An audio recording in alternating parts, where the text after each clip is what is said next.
vendo aí, nós produzimos uns trabalhos, então o tempo que a gente teve foi pouco para ensaiar, porque a gente tinha que dar o conteúdo, como sempre, a gente tem que cumprir com o conteúdo do semestre e temos que, pessoal, preste atenção, e temos que ensaiar algumas coisas para apresentar para vocês. Então, assim, na verdade, nós tivemos um sábado para ensaiar o que a gente vai apresentar agora para vocês.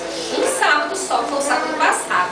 Os outros sábados a gente estava dando o conteúdo e preparando alguns trabalhos no final do horário. Foi bem complicado, mas a gente fez o que pôde por vocês. Nos bancos aí tem um lencinho que a gente quer distribuir. No final a gente vai cantar uma música e a gente queria que vocês acenassem. Na hora que cantar o braço baixo, depois acena de novo, porque a música é longa, tá certo? Então agora nós vamos pedir silêncio dos amigos, né? Que as meninas vão começar. Pode começar, viu, Ana? Mas não é apenas a ausência de guerra entre os países.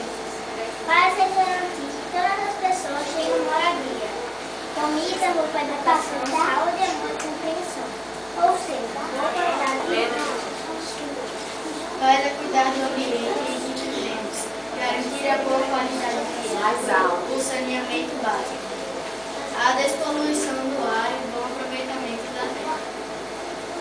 Para conquistar a serenidade da gente, para viver uma alegria de dois momentos, ter força e boas ideias para enfrentar os problemas e resolver todas as dificuldades. Isso tudo sem precisar fugir. Acima de tudo, faz criar um clima de harmonia e bem-estar na família e na comunidade. Lembrando-se sempre que onde há amor, há paz. Onde há paz, há Deus.